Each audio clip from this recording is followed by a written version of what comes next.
Tonight on A Real Point of View, it's part of our two-part episode on sequels and remakes.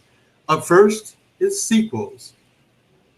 And my name is Greg Morgan, and I am the host of A Real Point of View.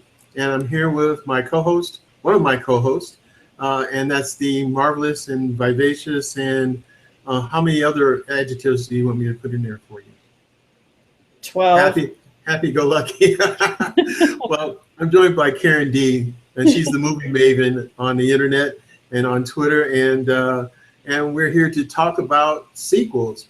So I came up with this idea about remakes and sequels because I was talking to some friends of mine about, different movies that are out. We always discuss movies a lot, and I was talking about the movie that I thought was really good and the sequel was just as good, and another guy says, yeah, but I saw this movie and the sequel just was crap. And I said, we should do a show about sequels. And then he said, hey, but have you seen the new movie of Point Break? Now, the original Point Break was, back in the 70s or 80s.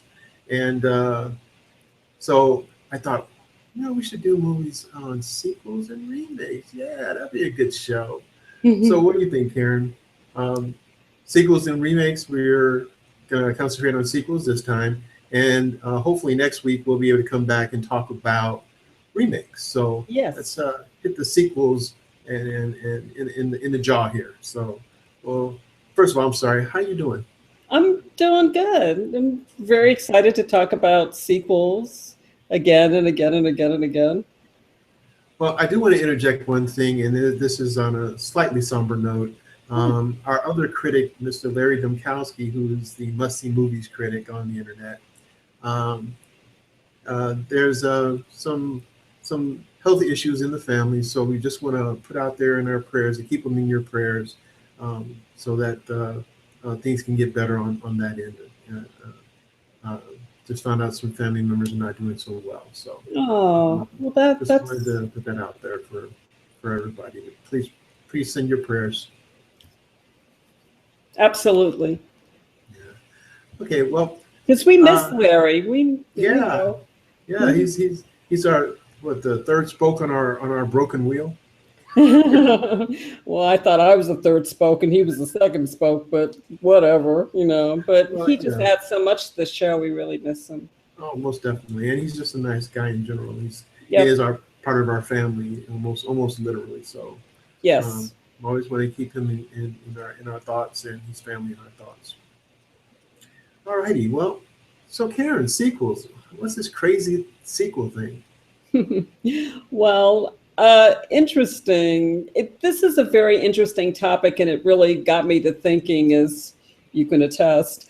Really got me to thinking about sequels. They have a very long history in the movies. I mean, they go back to the earliest days of the movies, I think, when in the earliest movies with like, say, Buster Keaton. I mean, he did a lot of sequels, and Harold Lloyd. I mean, I'm not really a fan of silent movies, but the one silent movie star that I absolutely loved was Harold Lloyd, and he did a number of sequels in his movies. So it goes back that far, and we keep doing sequels today, and there are a number of sequels that are coming out.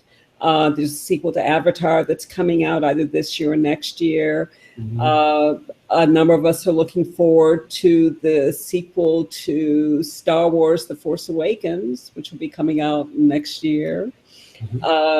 There have been several sequels to the Captain America. There's been like a whole series. There's the Captain America series. There's the Batman series. There's the Superman series. When it comes right, Avengers and X-Men. That's what I was trying to think of. Yes. I mean, just name a superhero and there's a good chance it's going to be a sequel, because it just kind of lends themselves to that. And it got me thinking about, why do we have sequels? What kind of sequels do we have? And why do we have so many? And what is it about sequels? Why do we keep returning to that? So that's why I'm excited to talk about them. It's funny. on this show, we've dealt with Westerns on many different occasions. And one of the Westerns that I used to hope when as a child and then as I got a little older was hoping would actually be a sequel, which never was. I think part of the mystique about sequels is you always want to know what happened to the character later on, especially in movies like the two I was about to mention. One is Shane with Alan Ladd, and the other is Pale Rider with Clint Eastwood. Here we have these iconic, legendary, bigger than life, quote unquote, probably anti-heroes who come into the lives of these people, and the people are drawn into these somewhat quiet, not overly stoic, but somewhat quiet kind of guys who have a way to save their lives.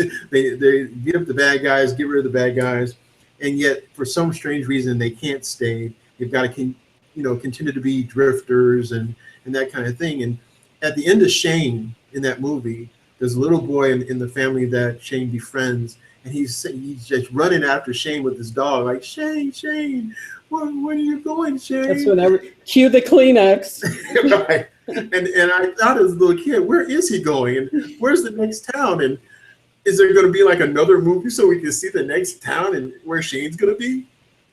And it's the same thing with the Pale Rider. He rides off into the sunset, which is kind of how we hear about Westerns as little kids, riding off into the sunset, the hero does. And then there's the other sequels that I grew up to have an affection for, watching movies with my mother on Sundays after church. We'd sit and watch the movie matinees, and family classics was what it was in Chicago. And you'd see these great films. But the thing about a lot of these films they were kind of detective stories. And one was Charlie Chan. But the one that I had more affection for was Sherlock Holmes, with one of my favorite actors, which is Basil Rathbone. So these were sequels of short movies that pretty much was in the golden age of cinema. Matinee theater was a big deal in the early theaters. And so people would go to these matinees week after week after week. And so these sequels became not just sequels, but series. And they were movie series, and they weren't, like half hour, 30 minutes. They were like an hour and a half. And, Basil Rathbone as Sherlock Holmes was one of the better ones, in my opinion. And so for me, having that ability to see my hero again and again and again made it that much more thrilling, that much more fun to watch these different films. So for me, in those types of films, sequels were important because I got to see my hero again and again. Is that how the sequels have gone in the more recent past and in the present? Yeah, to some degree, depending on the film. I find the fantasy films really good with regard to sequels, like The Lord of the Rings or The Hobbit, or the sci-fi movies, as you aforementioned, Star Wars or Star Trek, because I think Star Trek Beyond is coming out soon, I think this summer. Right. So, sequels have become a part of, obviously, movie going, and as early as you stated in the 20s, 30s, but even more so in the matinees of the 40s and the 50s. And now we don't have the matinee theater as much. We don't have people really going to the big screen as much now that there's the ability for streaming and seeing DVDs or Blu-ray discs and the availability. But fortunately, the big screen still exists, and you're able to go and see these movies. And recently, I saw Jungle Book at the IMAX theater, which was just a wonderful 3D adventure. And the matinees were great for that, and sequels were great for that. Now, sequels today, I don't know. What's your opinion about sequels today, Karen? Well, I think they have a sort of a checkered track record. I can't say that I'm impressed with some sequels. And I think the best sequels these days tend to be limited to certain genres, like fantasy, action movies, horror movies. You see a lot of sequels in horror movies, and they probably do pretty well. I mean, I don't know because I don't do horror movies, but the Texas Chainsaw Massacre, the Jason series, the Amityville Horror, Poltergeist, blah blah. The list goes on and on of horror movie type sequels, and they seem to do pretty well. But then there are other areas where I think they don't do that well, like with romantic comedies, for example.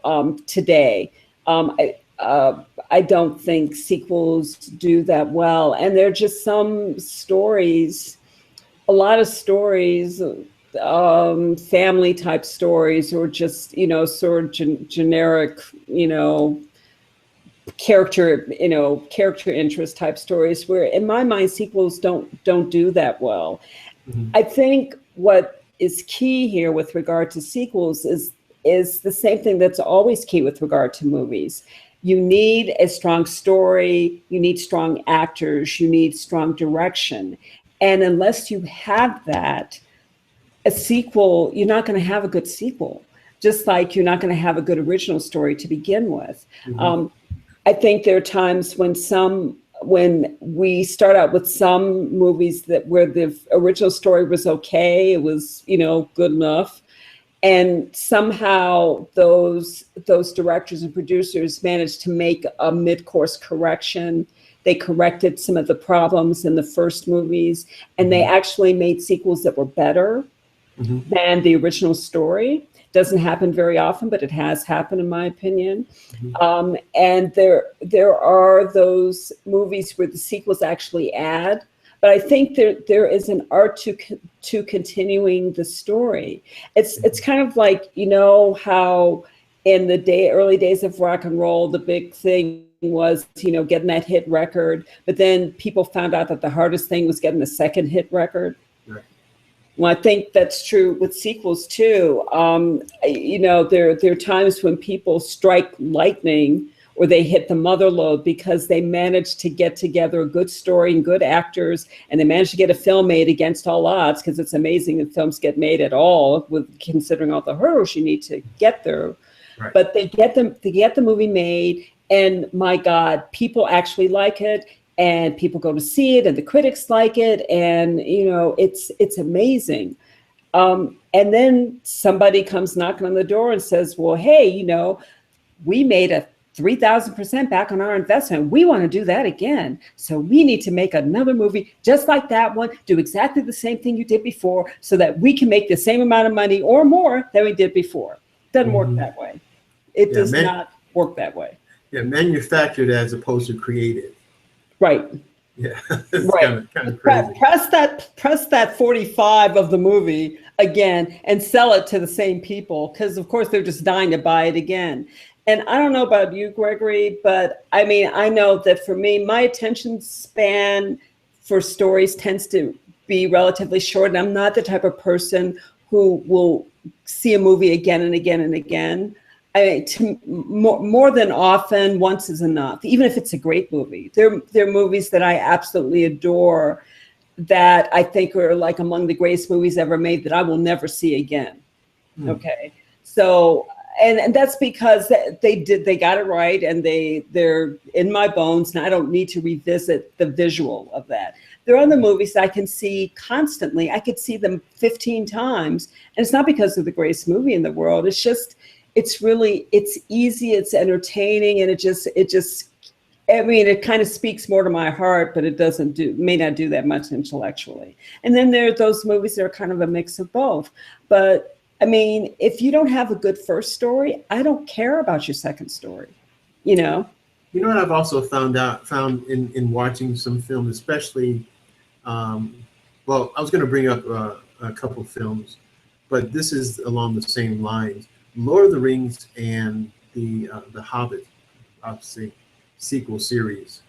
One of the things about that, which is a little more unique, is that these films started off from a book.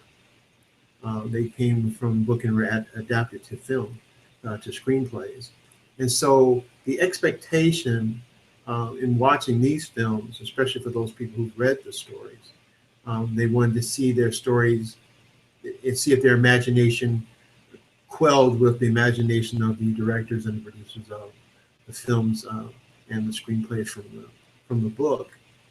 But I've noticed in Lord of the Rings, but even more so in The Hobbit, the first movie is actually a good movie, but it definitely leans itself to expectations of something more to come.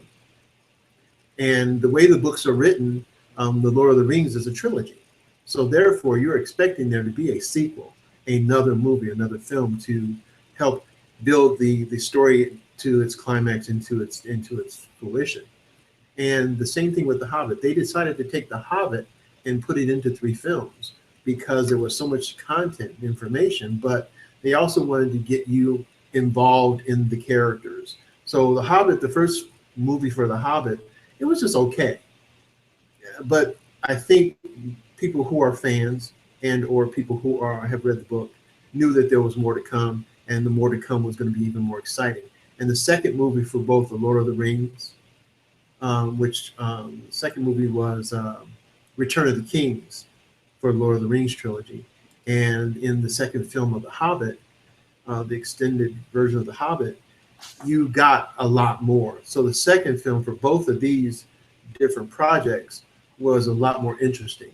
And so all that did was build anticipation for the next set of films to come. So I think that in itself, something that's an adaptation of something else, always brings forth a additional part of the sequel which you're expecting to see. Mm-hmm.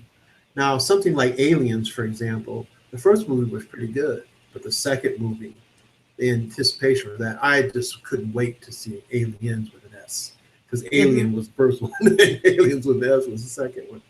And I had a lot of anticipation for that, so I really enjoyed that movie, but it was also so much better than the first. And then you and I were talking earlier about The Godfather. Now, The Godfather was a really good movie. Yes. Godfather 2 was the bomb. And people will argue about that, because I thought the Godfather series, and you can't really talk about sequels without bringing up The Godfather, because that's like the king of the sequels as far as I'm concerned. It's one of the earliest movies outside of Hollywood, outside of the Hollywood golden age, when I think there were very good sequels. It's one of the first movies that I remember where the sequel was at least as good as, or maybe better than, the original. And people will argue about whether Godfather 2 was better than Godfather 1 or not. But here was what was so unusual, is that Godfather 1 started out with an amazing story. Godfather 1 was an amazing movie. And the acting was pristine, the direction was amazing. They did things in terms of putting together a movie that had never been done before. The characters were incredibly strong. I mean, really, it's a family story, and family was the core. The family drove everything. So you had that, and you had these really interesting characters, and they did not have to do a sequel. They could have stopped right there, and Godfather 1 would have continued to go down in movie history, would have won just as many Academy Awards. And, Marlon Brando was amazing in that movie. Robert Duvall was amazing in that movie. I mean, I can't even think of the people who weren't amazing. I mean, they were all amazing in that movie. So you had that. And so after doing that, why do Godfather 2? I think there's a couple of reasons why you do Godfather 2. One, because this book, that movie was based on the book by Mario Puzo called The Godfather. And I remember loving the movie so much that I went and read the book. The book is way longer than the movies, but I really enjoyed reading the book. But when you look at the book, you realize how much source material there is there. And that Godfather 1 really started in the middle. Like, people think that Star Wars invented that device. No. Godfather, the first movie, started in the middle of the story. Okay. And then the producers or whoever decided, well, we need to do a Godfather 2.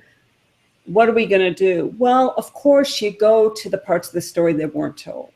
Mm-hmm. And you've already set the stage because you've got this incredibly compelling character in The Godfather, Marlon Brando's character. And I mean, that first scene where he's holding court on his daughter's wedding day, you're drawn in. And it's not because you learn anything about him. It's because you don't learn anything about him that you're drawn in. And he masterminds this entire family, this entire empire, but you don't know anything about him. So guess what? You get to find out about him in movie 2. And of course, you're dying to find out. He's the big mystery. You know, he's seen so much. He's gone through so much. And there are these, and then there are also these just sort of competing, opposing forces that are changing his world. And you're really interested with how he manages that, you know. So, and then you've got the sons. So yeah, there was so much material there. And I think this particular sequel was very masterful in the way, not only did they start at the beginning, but they also created this really nice story arc that brought you very masterfully back to where you left off in Godfather 1 with, you know, the war impending with the Italian gangs. It really brought you back. So, but with a greater understanding.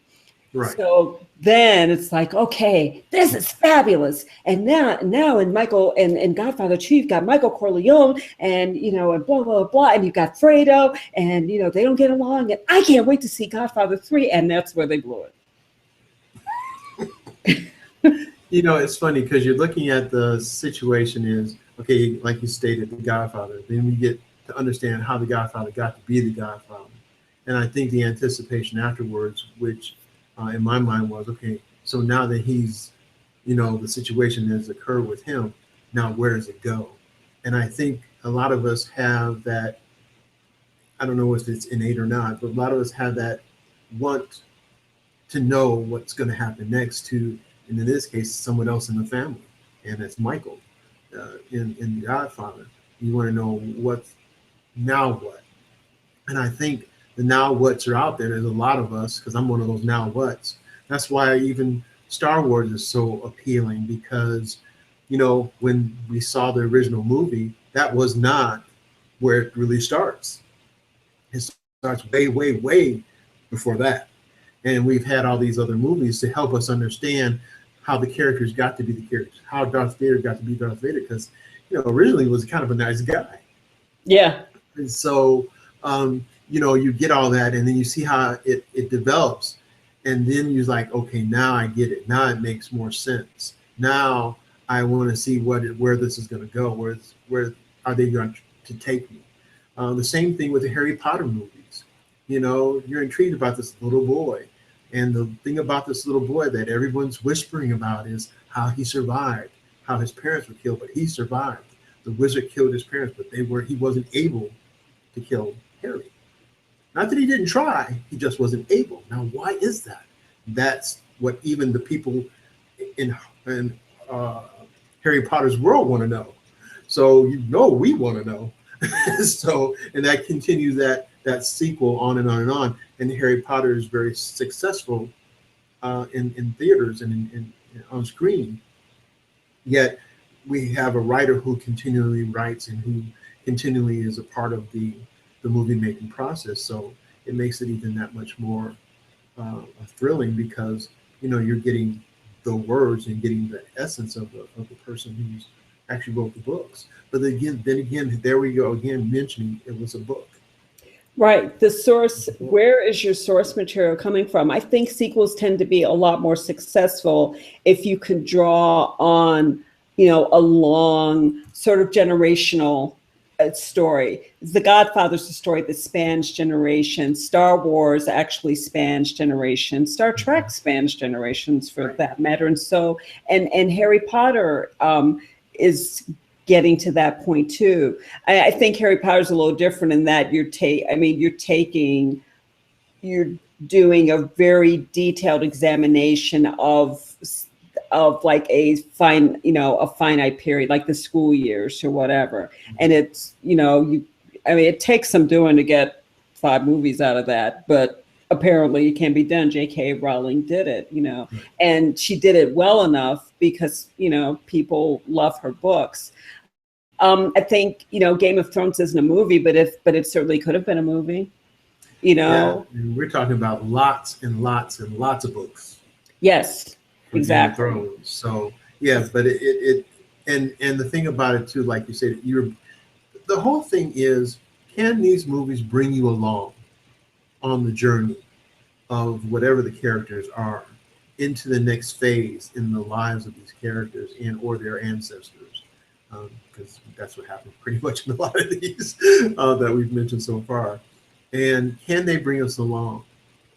That's the interesting thing. Now, I have one other one I did want to mention, that it's not generations, but it is years of time and circumstance that brings this particular movie that I'm enjoying. It's a Matt Damon film, and it's the Jason Bourne series, we'll call it, of sequels. Jason Bourne, the first movie, caught my attention. I love martial arts, so I'm sure that part of what brought me in. But I thought that they did a very sophisticated job of how you have someone who doesn't know who he is. He can't really figure out what's going on, but yet he has all these abilities. And then it's almost like each one of these, he starts to come slowly and slowly out of the fog, which has encapsulated him over time. And now he realizes that, he's knows a lot more than even he ever thought. And now it's always been at the peril of his life, trying to survive. And now the shoe is on the other foot. And now it's even more so. Sometimes you need to let sleeping dogs lie. And for whatever reason, in this movie series of Jason Bourne, Bourne Identity, the Ultimate, all the different Bourne Supremacy. You're talking about each one of those films that Matt Damon's been in. They've gotten better and better as far as I'm concerned. There was a movie where he was not the character, but there was another character going through a similar phase that he was going through, and that was played by Jeremy Renner. But it was still a good movie. So they've been successful in my opinion. And so I'm looking forward to the next one that's coming out this summer. And see, those movies don't really grab me, I have to say.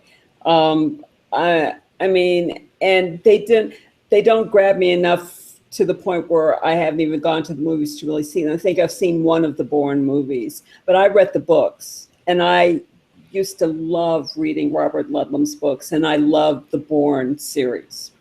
And I've read at least 4 or 5 of those books. So the movie to me left me feeling like it didn't really. I mean, they did what I guess they were supposed to do, but it wasn't a movie that it didn't grab me emotionally. It like intellectually, it was. They ticked the boxes, and it just left me kind of cold. So, that's okay. That's okay. So, but that gets to something else that I want to bring up. It's that, so many of these sequels, like I think I said before, tend to be action movies or horror movies or historical movies, Right. And why is that? And I think, one of the reasons is that it's relatively easy to develop a sequel, especially with action or horror movies, because action movies are very formulaic. You have a hero or you have an anti-hero, you have an obstacle, and you have a goal. And that doesn't change. So the sequel doesn't have to change either. You just need a different obstacle and same goal, survival usually, and getting the girl or getting the guy, and and whatever. But so in horror movies, you've got the same, you've got the hero or the victim slash hero and the obstacle, which is the monster. And if you want to do a sequel, you just need a different monster. So it's relatively easy to do that, I think. So I think a lot of the sequels in the actions, I mean, look at Clint Eastwood, hang 'em high for a few dollars, for a few dollars more. I mean, for a few dollars and for a few dollars more, they probably were pretty much the same movie, but they were really successful sequels. The Good, the Bad, the Ugly. The Good, the Bad, and the Ugly. And, I mean, come on, it was really, but they were really well done. I mean, that was what I never liked Westerns until I saw Clint Eastwood in Hang 'em High. Which is very interesting because a lot of those Westerns were what we call spaghetti Westerns. Right. Which weren't the quote unquote, but what it speaks to is if you have a good character and a good actor, that can bring it along. And those were good actors. Lee Van Cleef, Clint Eastwood, Lee J. Cobb, E.G. Marshall. E.G. Marshall, yeah. Those but those are good actors, and that helps it.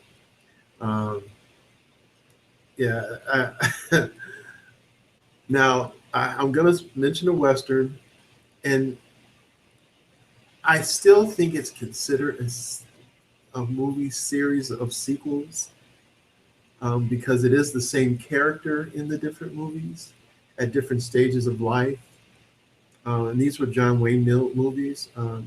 Rio Grande, She Wore a Yellow Ribbon, and the third one escapes me right now. But very well done movies, and the character that John Wayne plays. I think the other one's Fort Apache, I think. Very different aspects of civil, or I should say, Union soldier back in the pre and post Civil War era, and I thought those were pretty successful. And when I look at box office and all this stuff, they did really well. So we've talked a little bit about good stuff, things that have done well, and I wanted to jump on the horror movie thing again. But are there movies out there that you've seen and or have discussed with other people that weren't so successful? Oh, yeah. What a softball question. Like, you I've got an opinion on this.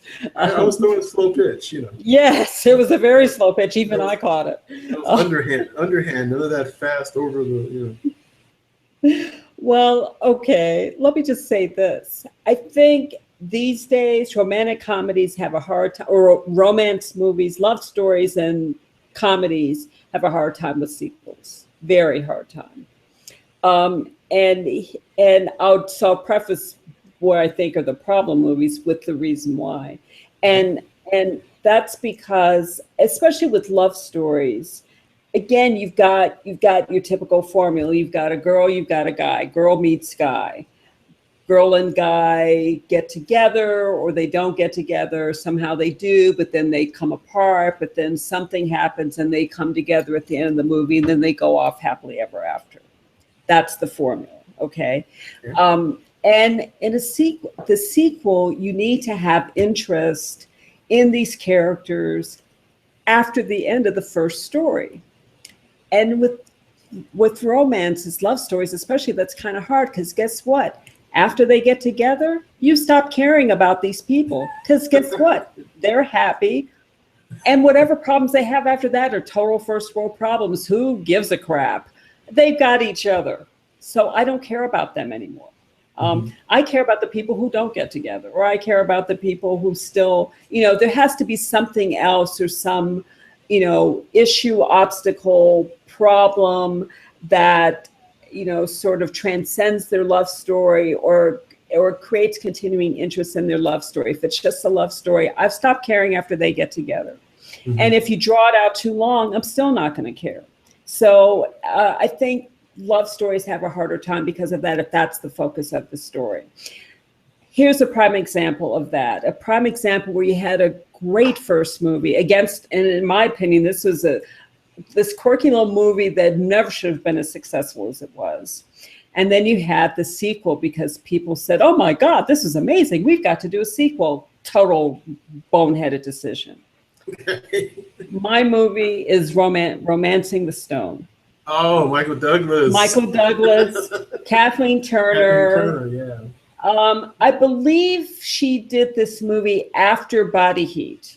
Okay, yep, she was. I think she was in her 20s when she did Body Heat, and then Romancing the Stone came along, and this was like some stupid little movie. Nobody was supposed to care about this movie, but somehow Michael Douglas got attached. But he wasn't really that big a star at that point. I mean, he was more Kirk Douglas's son than a huge star. He was probably even better known for the streets of San Francisco at that point than he was for his movies. Right. So he gets attached to the movie. Kathleen Turner, she's kind of a newcomer, but people still remember her from Body Heat. Again, a cult movie, you know. So she gets attached. And they set it in Colombia and, you know, whatever. It's this improbable story about this author who sort of gets caught up trying to rescue her sister from these kidnappers. Stupid, stupid story. No, it was so good. It was really funny and charming and sweet. And Michael Douglas was so amazing as he was really the anti-hero. I mean, he was the love interest, but he was like so unlikable that you couldn't help but like him. And Kathleen Turner was this mousy sort of, you know, I mean, just milquetoast of a person. But she was so adorable. You just wanted to hug her. But then she was like really smart too. And so you really liked her. And these improbable situations, but then you had all this action too, you know, because they're in the jungles of Colombia and dealing with drug cartels and alligators and skeletons and, you know, crash planes. And so there's this romantic comedy had a lot of action. So that really kept your interest. And then, you know, and then there was like this, you know, Michael Douglas's character was so, you know, quirky and just so sort of like elusive that you weren't really sure that she was going to get him, and you weren't really sure that she wanted him, and you know, so it's like, okay, it had the makings of a great movie, and they get together. Awesome. So now let's do that sequel where they find new adventures, where they get to, you know, rescue new people and battle new alligators.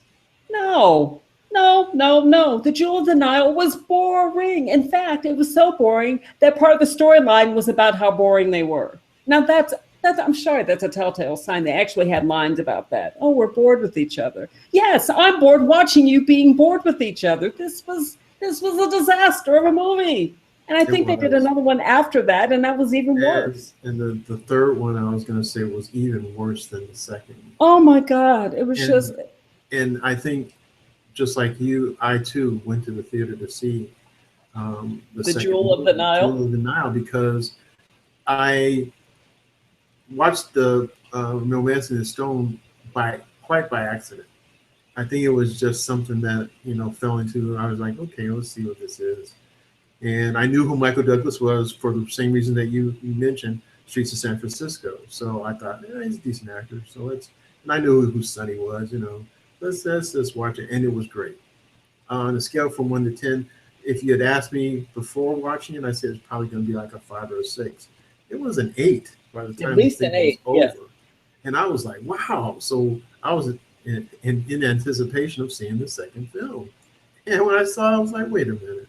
They just killed my story. They killed my story. Yes, I couldn't wait to see the Jewel of the Nile either. And I was so disappointed. It was like, oh my God, you people are driving me freaking bananas. Yeah, that was pretty bad. That was pretty sad. And I've got another example for you. The Best Man. Oh my goodness. Such it's such, I mean, this was a movie, rom-com, okay, and a movie, I won't say that it succeeded against all odds. It had a lot of the right elements to succeed, but here was something. I mean, I think it generated some interest, mainly because it's mostly or pretty much only an African American cast. Maybe I think it's primarily like 99% African American. Not too many romantic comedies in modern times starring primarily African Americans. They're a very small sliver of the overall movie making slice pie. And so many of the characters were intelligent, successful, financially successful, but also intellectually successful people. They were authors or lawyers or doctors or musicians, whatever. Again, not something that you normally see. So you bring, I mean, the movie was targeted at African Americans, but it brought a lot of African Americans to the theater because we were seeing unique characters. Sadly, we need to see more of them. So we were seeing them in this movie.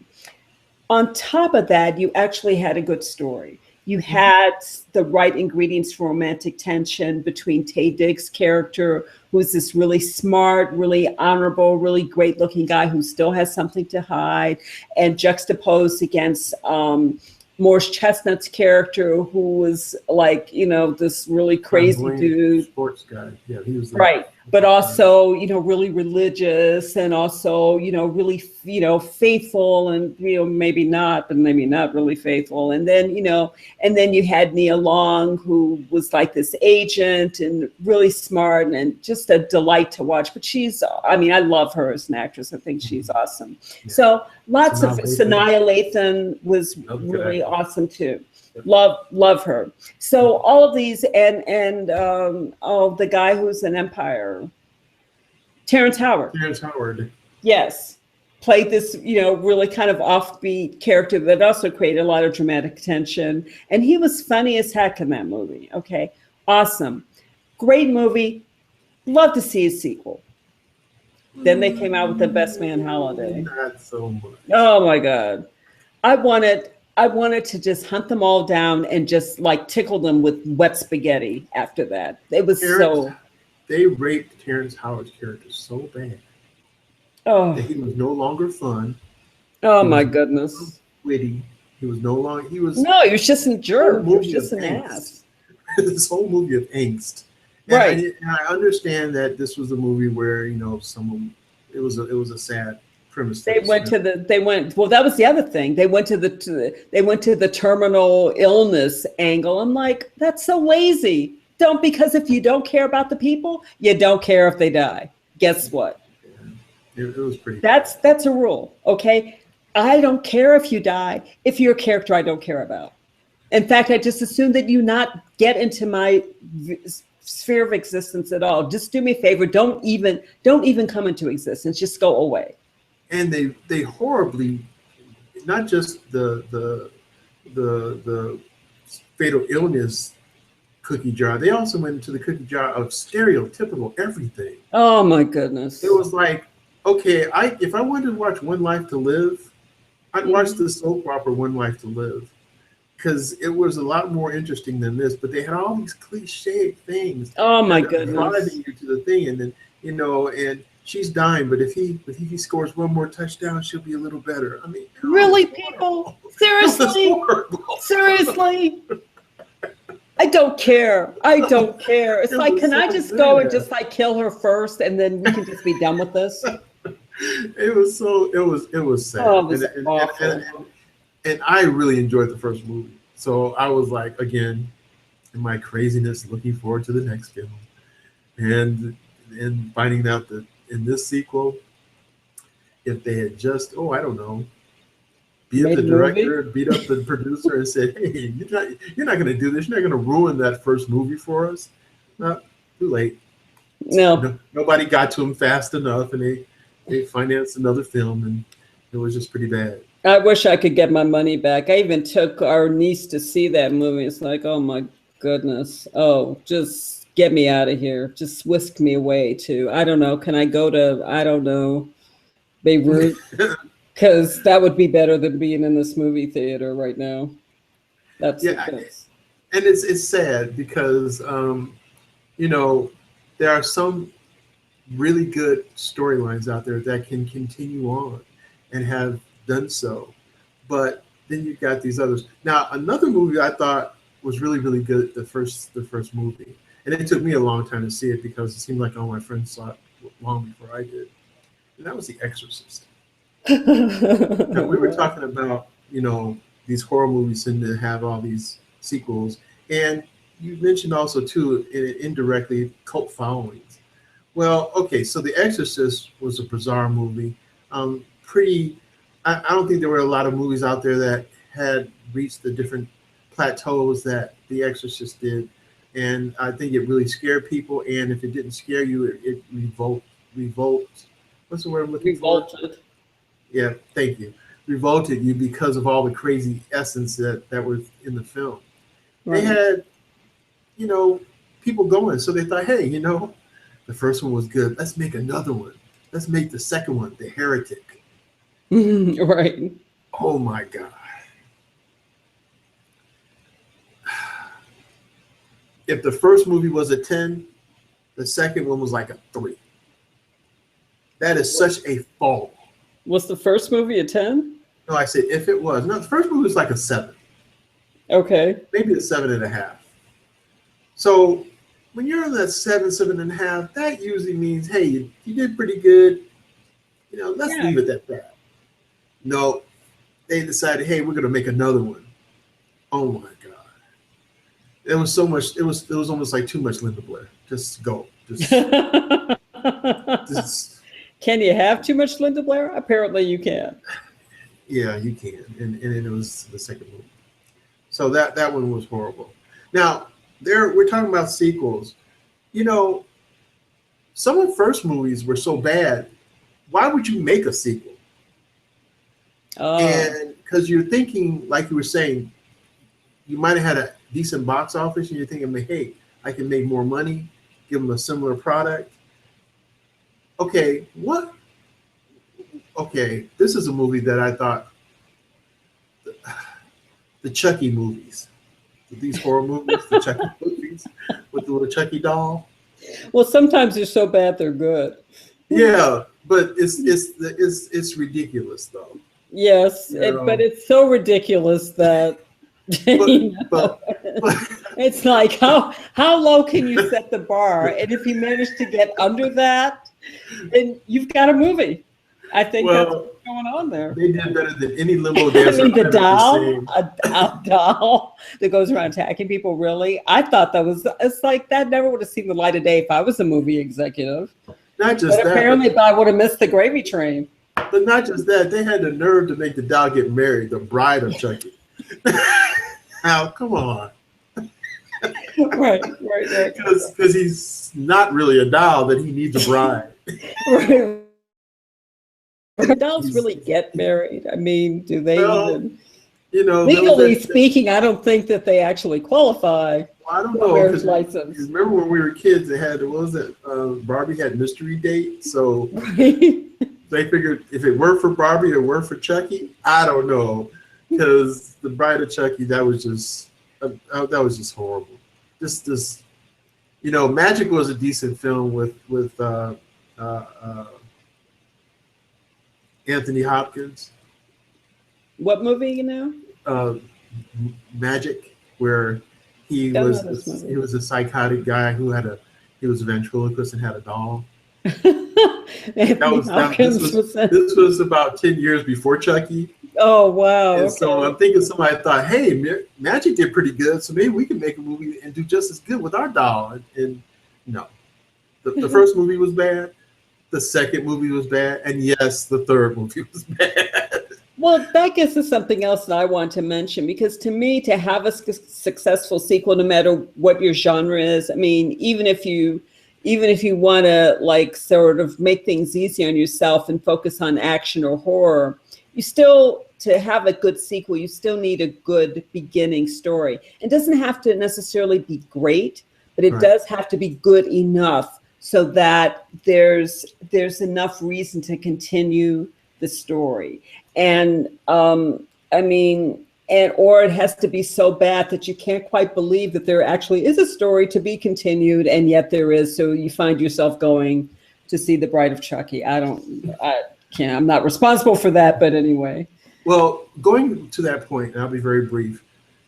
Gremlins. Gremlins actually wasn't a bad movie. The first movie, it was actually kind of decent. When it comes to these types of B movie, it was kind of a B movie, but it was It was a fun B movie. It was an F or a G or. It was a fun B movie, but an M movie. The problem was they decided to make Gremlins 2. And no, the problem was Gremlins 1. And just like the car itself, Gremlins just didn't make it. The last Gremlin I saw was our neighbor had a Gremlin, and there was a car accident. This guy was drunk coming down the street, and he had bumped into all these cars, and he had hit this Gremlin up into a tree. Up onto our neighbor's tree it was like sideways against the tree. The tree survived, ironically. The car didn't. And that just goes to show you it was good because we didn't want our neighbor driving in that Gremlin anyway.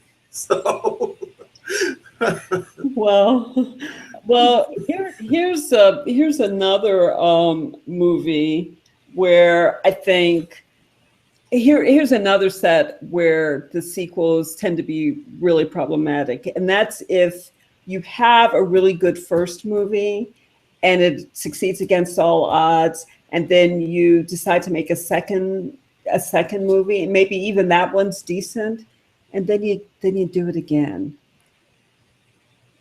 And I'm not talking about just Godfather. I'm not talking about Star Wars. I'm talking about, here's my example, Taken. Okay, Taken 1. Now, really good. This is coming from a person who thought, what are you all thinking about? What are you all dreaming? What are you all smoking? When I saw the trailers for Taken, I'm like, who would go watch this? And did I go to the movies to see it? Heck, no. There's no way I was going to spend money on that. I'm like, this is crazy. Even though I like Liam Neeson as an actor, it's like there's no movie here. It's yawn. But then I saw it once it came out on DVD or whatever, sure, it was available otherwise. So I saw it, and I was surprised. I was actually surprised at how good that movie was. And I'm like, okay, well, here's the situation. You've got a formula for a movie, but they make just enough tweaks in the formula of the action hero / adventure movie. They make just enough tweaks to keep your interest, to keep you a little off guard. And what they bet on, which I wasn't betting on, was Liam Neeson. He's such a fine actor. He totally elevated that movie. So it became a really good movie. And it's like, wow. So I watched Taken. I was like, wow, this is really good. Why, I might want to see a sequel. So Taken 2 comes along. And I'm like, well, okay. After Taken 2 was over, I'm like, okay, I guess I got through that movie. I guess nothing, whatever was stolen, I guess I got it back, because that was not great. It was kind of boring, but oh well. But hopefully, I think the problem is you still like the guy. You still like the guy, but I'm like, they need to stop. No, they come out with Taken 3, okay? Because his daughter's an adult now. But, okay, not that much of an Taken 2, so okay, just to be perfectly honest, by the time Taken 2 comes along, okay, I'm just like, okay, you're going to the well. I'm willing to suspend my disbelief up to a point, but I really have to wonder what you all are doing, because I think you've got to be bringing some of this on yourselves, because you're the constant target of assassins and drug smugglers and traffickers and slavers. I mean, what do you all do for hobbies? What are you all doing for recreation? Because you need to like rethink your life plan, or something's really, really wrong here. By the third movie, I don't give a crap. It's like kidnap them, kill them, torture them, whatever. Just do it. Just stop making this movie, okay? Because I don't care anymore. I don't care. Because Taken 2 failed as a sequel. It really did. Yeah, I was expecting a little bit more, because for the same reasons. I'm a big Liam Neeson fan. I've seen other movies that he's been in. He's actually become a very good action hero actor. And there's a few other movies out there that he's in, different character, but he's still kind of this tough guy, rough around the edges, and I like that in him. It seems very unique and very genuine. But I still liked Taken Two. Oh, please. But I really, I had to stop Taken Three like after like the first 10 minutes. I'm like, because no, don't care. This is bad. Did you kidnap him? Good. Okay, like, so can I turn this off now? Whatever imagination was there in the first one and partially in the second, totally left the building in the third. Yep. Now here's a movie that I remember seeing this movie, the original movie. I can even tell you the theater I saw it in. This is because I'm originally from Chicago, ladies and gentlemen, and this is on the south side of Chicago. It's the old Normal Theater where I saw this film. And this film seemed to scare everybody at the time. And people were just flocking to see the first film. And that was Jaws. They hadn't never seen a movie like this. And I was a big Roy Scheider fan back in the day. And I'm thinking, this is a really good movie. And it really was good. And then they decided to make a sequel. Right. And one of the bad things that they did, this is, for those people who don't know about Jaws, it's about a great white shark who just was hungry as heck. How hungry was he? He was so hungry, he was eating boats.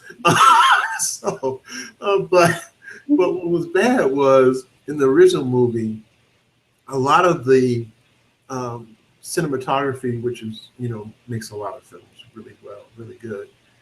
In this, it seemed to hide the shark. The shark was more music, and then it was more excitement because when he hit, it was almost like a surprise, and that's what had everybody screaming and yelling in the theaters. In the second movie, they decided to show more of the shark, and when they showed more of the shark, everybody's like, "That is not a shark." Right. That is, it's like a shark that's as big as a whale, but in the first movie he was shark-like. In the second movie, I don't know what that was. It wasn't a shark. It was a shark boat. But it wasn't even a shark boat. It just, I don't know what it was. It was like this big mass that if it was me in the film, there's no way this big mass of thing is going to catch me in this film. And it was almost like, oh no. It's like, no, get up and run. It can't move that fast. Right. You saw almost every mechanical thing. I thought for sure I saw a film grip holding a microphone near the Jaws' mouth. You hear, I'm like, no. No. When does the shark growl? This is not a shark. Come on. I don't even think the actors believed it was a shark in the second movie. So it went from being a stellar film, because that did scare a lot of people, and I thought it was pretty close to an 8. It was like a 7.5, 7.7. It was pretty up there. So I kind of think this is pretty good, and I laughed at the second movie. I laughed. That was bad. You're not supposed to laugh at a horror movie that's supposed to really be horrible. Well, that brings me to another point that I wanted to mention, is that what's as important as how to make a sequel is how not to make a sequel, which is know when to say when, know when to say no. And sometimes if you have a great first movie, that is not the cue to make a second movie. Not every great first movie needs a second movie or deserves a second movie, or there may not be a really good way to make a great second movie. And to me, you should not be trying to make a sequel unless you can do better. You can do a better job. There's some compelling reason to continue the story, and you can do it better. You can illuminate in a way that the first story did not. And so often, even when you have a first movie and say a second movie's great, okay? Superman would be a great case in point. Superman, quirky movie, wasn't supposed to succeed, against all odds. It was amazing. Again, good acting, good story, really creative takes on a very well-known story. Yeah, you're talking about the Christopher Reeve Superman. Right, I'm talking about, I'm sorry, yes, I'm talking about that one. I want you to clarify, because the new Superman is a yawn. Oh my God, no, I'm talking about Christopher Reeves. That's the only Superman I recognize. Thank you. Just wanted to clarify that for our listeners. And I mean, I love Henry Cavill as an actor, but he will never be Superman to me. He'll never be Superman or the Man from U.N.C.L.E. But anyway, that's or the Man from U.N.C.L.E. No, that's right? Another story. But he's that's another story. Although you could never tell it from his movies. But anyway, those two. But Superman with Christopher Reeve, yes. First movie, amazing, really, really well done. Second movie, they should have fallen flat on their faces, but guess what? They do a second great movie. Guess why? Because they took risks. They made it much darker. They did a lot more sort of in-depth character study in a way that the first movie did not. And it worked. And you had this sort of relentless villain. Far more relentless, and you couldn't laugh off this villain the way that you could laugh off like Lex Luthor. He wasn't. They didn't have that comic book kind of fuzziness, you know. Because now you've got beings that were similar, that you've got equals, so he's not so super anymore. Right. So yes, he had General Zod in his cohorts, and so second, even though it was darker and it wasn't as warm and fuzzy, it was just as good, if not better, in some ways than Superman 1. And they should have stopped there. They should have just, okay, gravy train stops here. It's the end of the road. We're going to move on to something else, people. No, they had to do Superman 3. Oh, let's do something really crazy. Let's do a comedic Superman 3, and we'll put Richard Pryor in it, because he's been dying to get into the Superman films, and he said he could be a really great villain and bring like all of this edgy humor in a way that Gene Hackman couldn't. And that sounds awesome. And you know, we didn't have enough minorities in the other Superman movies, so let's do it. No, let's not do it. Let's not do this. Please don't do this. Karen? Please. Karen? Please? Karen? No. Karen? No. Karen? Yeah. They did it. Crap, they did. But wait a minute, it gets worse, because they did Superman 4, The Quest for Peace. Oh my God, a piece of what? A piece of my mind? You're killing me. I'm thinking a piece of our soul, because that was really bad. You're killing me, people. Because you should have stopped 2 movies ago. You should have stopped. Oh my God. Well, Rocky, man, Rocky 1, awesome. Once again, a movie that never should have succeeded, but it did. It was a scrappy little movie. I remember going to see Rocky in the movies, and after I saw that movie, I said to my friends, this movie's going to win the Academy Award for Best Picture. I said that. Was I right? I was right, okay? Because that's how good it was. And Rocky 2 comes along, and I'm like, this sequel's actually better. Yeah. This movie's going to be nominated for an Academy Award. Was it nominated? Oh, yes, it was. I think it might have even won. Okay? Great, I'm not sure, but maybe it did. But I know it was nominated for Best Picture. Awesome movie. The gravy train stopped right there. That was where to stop. Should have been the end of the line, but they had to do Rocky 3. And Rocky 3, it wasn't horrible, but it wasn't great. No. You know, it was okay. Horrible came in Rocky 4. Yeah, horrible. They reserved horrible for Rocky 4, and Rocky 5 was really, well, that just should never have been revealed to human eyes. I'm sorry. Now here's a quirky thing. This is not part of the series, to be honest. It is technically it's separate movie, but yet because it's affiliated with Rocky Balboa, I'm skipping over Balboa, by the way, which was horrific. But Rocky's resurgence in Creed. Creed was actually a decent film. Not a great film, but so much better than I thought it was going to be. But the bar was set pretty low, right? It was, but here's the thing. That's the whole point. It was set really low. But one of my friends said to me, he says, "Greg, have you seen Creed?" And I said, "No, I haven't seen it yet. I'm not all that thrilled about seeing it." He goes, "But man, he give it a chance. I actually saw it. It was better than I thought it was going to be." I was like, "Yeah, but I don't think I want to waste my time and money on it." He says, "Greg, give it a shot." I said, "All right, you're my friend. I'll give it a shot." And as I reluctantly start watching this film, I started to get a little comfortable. I started kind of liking the kid. And then I didn't like him at all. And I started kind of liking him again. And then Rocky, I was like, yeah, it's Rocky. He's old. I get it. And then I was like, but Rocky's kind of cool in this movie. He's not overbearing. He's not taking over the film. And so I said, okay, he's getting a little better. By the end of the movie, I must admit, I was going to give it a 3 going in. And I gave it a 7 going out. Wow, that's totally shocking. It was better than I thought it was going to be. And that was a hard 7, maybe like 6.9. right. But I was going to give it a 3, so it was good I watched it. Yeah, and I guess I was not thinking of Creed as part of the Rocky series about Rocky the fighter. Right. It really You was. know, And that's why I say it's kind of hard because it's affiliated, definitely. Obviously, it is affiliated, yes. Adonis is Creed's is Apollo's son. So, and Rocky is Rocky in the movie, but it was like a whole different neighborhood of Rocky, Right.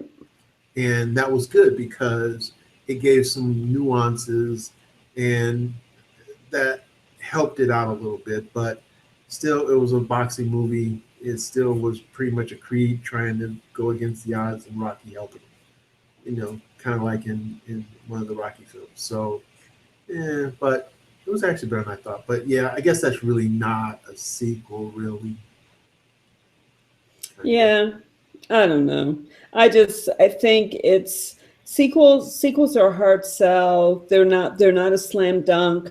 I think too often producers and investors look at sequels as a slam dunk. They look at it as a way to maximize return on investment. Sure. And if that's your way in, then you're almost doomed to fail because it's just because you made movie just because you made money on the first movie and it shocked the crap out of you because you thought you were going to lose money doesn't mean you're entitled to make money on the second movie. Doesn't mean that there's a story there. Mm-hmm. Or just because there's a story there doesn't mean that you're going to do a good job of telling it. Maybe it was a miracle that you the fool and your money got together to begin with. Who knows? Maybe it was. Maybe it was just one of those crazy serendipitous things that won't be repeated again. But there's no entitlement here. And I think part of the problem that I have with today's sequels anyway is that there is a sense of entitlement. Well, you liked one, so you're going to like two. No, not necessarily. The one does not follow from the other. And I resent your assuming that you've got my heart and mind just because you got me once. That doesn't mean, no, I'm not your prisoner forever. You need to have a reason. You need to give me a reason to come back to your theater, to come back into your movie, and for me to suspend my disbelief for 2 hours of my life I will never get back again, to watch what you laughingly call a story. And if you can't do that, then you don't have me. Don't act like you do. Yeah, the one positive thing about some of the sequels, and I'm going to jump into the comic book movies. The one strong thing about the comic book movies is that they have substantial storylines that have, garnered decades in some degrees. But the success of the Marvel, especially, which is now part of Disney, the Marvel movies have been successful because the stories have been successful over time. And so they already going into the situation for each of the first films have a fan base that's in the millions already. And the good thing is they've been able to find very good actors. They've been able to have, again, good writing, good directors, so that these people are not disappointed. They're able to thrive along with the journey of their favorite superheroes or their favorite superhero group. I've seen all the X-Men movies myself. I've seen all of the spin-off movies like Wolverine, for example. I've seen the Avengers and Captain America's spin-off of the Avengers and the Captain America movies. And they've created, DC is doing similar, trying to do similar. But they've created a universe of superheroes and a universe of the ability to put these different, series out there and sequels for all these different movies. And I'll be honest, I have anticipated all of those films I should say set in anticipation of all those films. And they've been very successful. And somehow they got the formula, and the formula is working, and it's continuing to work, and they're continuing to utilize it. But one of the cool things about sequels in this situation is all the different actors that are able to participate in all these different films, and it continues to grow. And I like the fact that they're keeping Hollywood actors, especially decent actors, involved. A movie that I didn't think was going to be great ended up being really good, and I've seen it twice, and that's Ant-Man with Paul Rudd and Michael Douglas. Yeah, I didn't think it was going to be that good either, but it was good. It's very good. And I love the fact that each of these films has found a way to, and which is part of their Woody Allen, we'll say. They get characters from other films to do little cameos in the different films. The first cameo I saw was in Iron Man with Samuel L. Jackson as the commander of S.H.I.E.L.D. And it just keeps happening on and on and on because they want you to understand that this is all interrelated. Right. These characters eventually will need to support each other in a battle that's going to really cause, a battle that's coming that no one's seen yet. Captain America, Winter Soldier, Captain America, Civil War is only going to get broader and bigger, back into the Avengers, back into, and then what's cool about their situation, they're bouncing it off of not just film on the big screen, they're bouncing the information to the small screen in S.H.I.E.L.D. on television and on Netflix with Daredevil and Luke Cage coming up and Jessica Jones and the Iron Fist coming up. All these things are part of that Marvel universe. So they're getting all the fans who have ever read any of these comic books in an uproar. That is very strong. And they continue to tell these stories because they have good storytellers in the comics. Yeah. Can other ventures be as strong going forward in trying to make sequels off of, if not good movies, decent movies? I don't know. I don't think they would be as successful, but there's always hope. But the thing about it is, before you make that sequel, make sure you understand your first movie yourself. Mm-hmm. So that you understand whether or not this sounds and can actually put its next foot forward. Something about the Basil Rathbone matinee type series with Sherlock Holmes, I was never disappointed. I watched those things very avidly with my mother growing up. Because there was something else more to say, and because, again, there was rich source material from which to draw upon. Of course, one of the best. That makes a huge difference, and I think that's the same situation that you have with these comic book heroes. You've got rich source material to draw from, like you said, decades of material. So you can make movie after movie where the writers have already done the job for the producers of creating the different scenarios and the different situations that these characters find themselves in. There's already some familiarity established with the characters, so you don't have to do that groundwork. Mm-hmm. So yeah, it's easier to draw sequels in that situation than just out of whole cloth. If you don't have anything else to say about this story, then you have no business doing a sequel. Yeah. I Yeah, and agree. it has to be interesting. I'm sorry, it has to be interesting. And the only way in which it's going to be interesting is if you actually take a risk. You can't just do this, you can't tell the same story, you can't put the same clothes on the flea and make it the same, but have it be the same flea. You can't do that and expect to have a good sequel. You have to tell a different story, just like Superman 2 went in a totally different direction than Superman 1. And like The Wrath of Khan was different enough from Star Star Trek. Trek, the motion picture, which was only an average movie, in my opinion. There was Mhm. a lot of room to improve there, and they did that with Star Trek 2, The Wrath of Khan, and it was just like it came roaring back. Mhm. But there was something else to say, something more to say in an interesting, compelling way. Mhm. So, Yeah, I think going back to comic books just briefly, Batman and the second movie with Christian Bale, both very successful because, like you said, there's more to say. And again, with the villains that he has to come up against, the villains were not the same as the villain prior. It was right, so very different that the way he approached it, Batman had to approach it, was had to be so very different. right. And that in itself was helped those films do well. And again, a visit from Liam Neeson.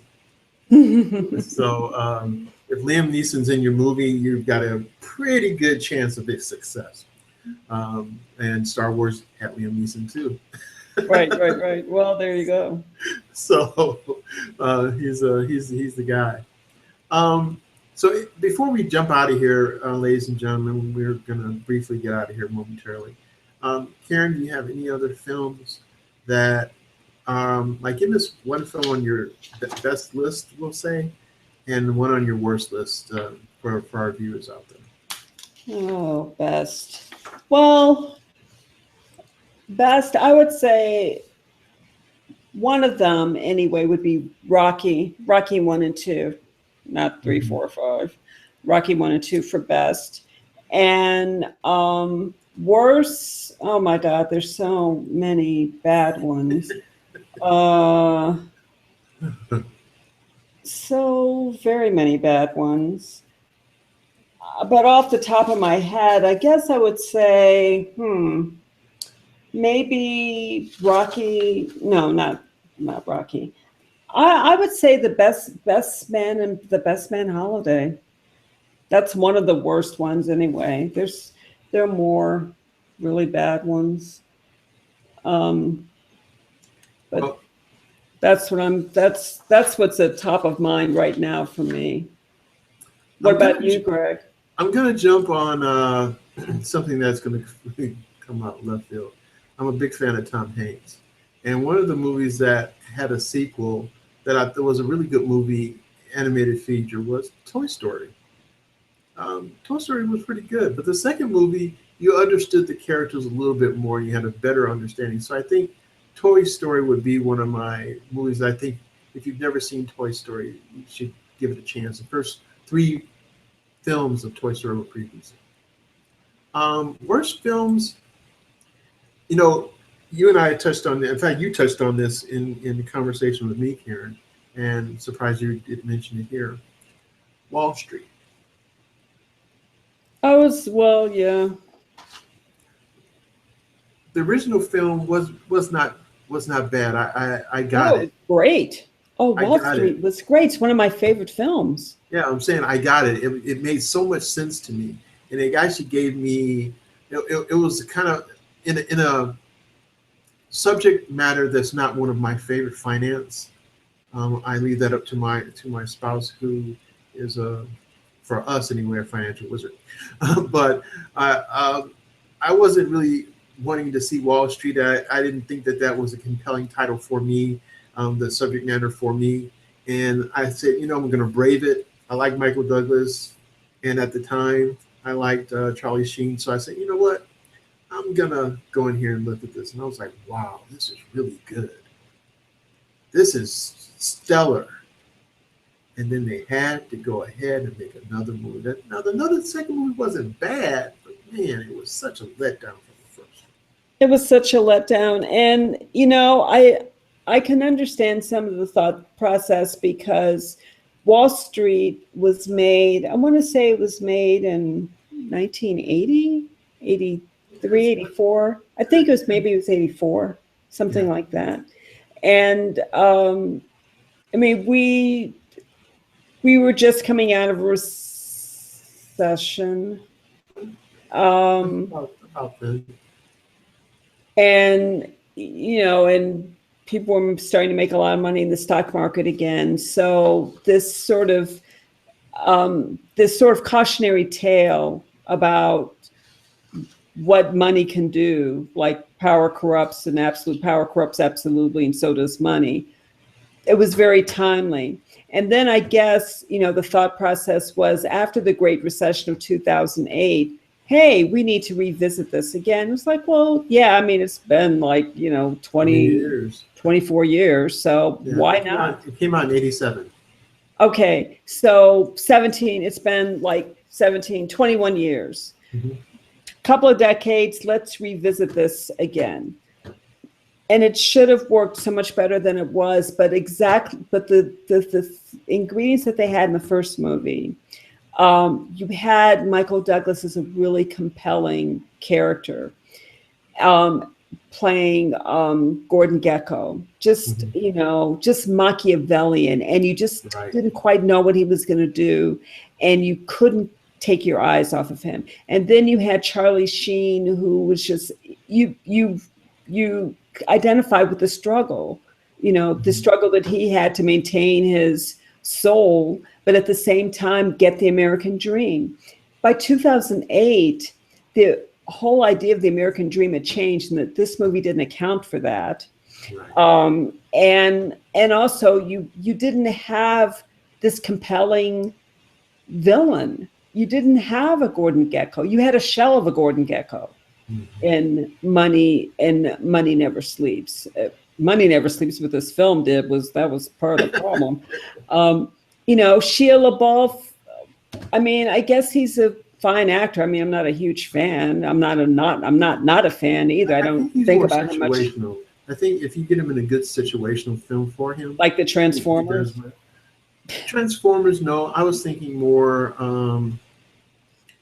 you know, ironically, the Indiana Jones movies. Shia LaBeouf played a relative of in the last movie. Yeah, and so I don't think he did a bad job. I'm thinking it's more you've got to find a movie that he's well in. I don't think he's not the everyman actor. I think he's situational. Well, this certainly was not his situation, because he wasn't compelling. His love story about how he's in love with Gordon Gekko's daughter. Yawn, yawners, mega yawn, don't care. And then you had Gordon Gekko, who just felt to me almost ghost-like. And it's like, seem as a ghost. I guess they were trying to say him coming out of prison would have been the reason why. Yeah, but whatever. People like that who are shrewd like that, to me, seem to stay that way. And I don't think, and he wouldn't have been in jail for 20 years either, because even he had better lawyers than that. Yeah.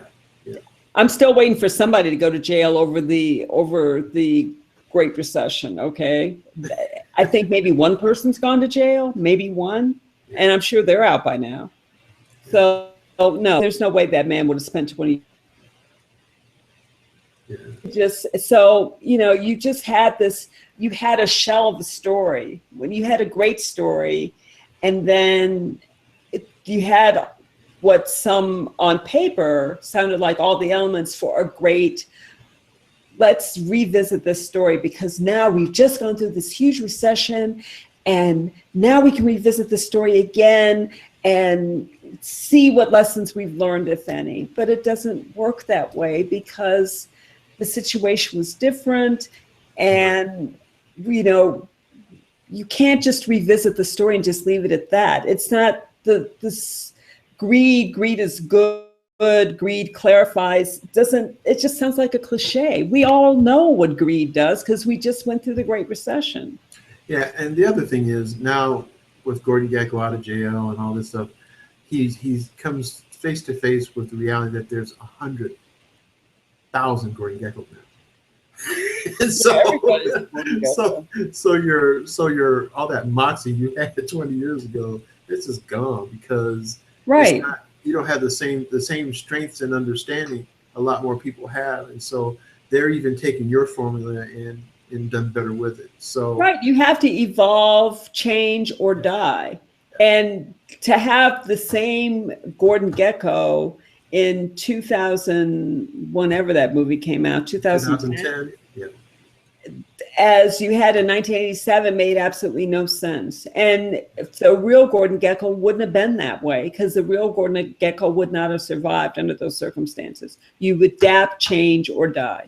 And that's truer on Wall Street than it is almost anywhere else. Yeah, indeed. Well, ladies and gentlemen, I hope you enjoyed our show. We kind of went a little bit over. Hour and a half. Yay. Yeah. But, hey, it's one of those subjects that really gets our blood boiling. So, and that's why we had to make this 2 parts, basically, the sequels and remakes. So, can you imagine if we were starting the remakes now? You'd want to kill us.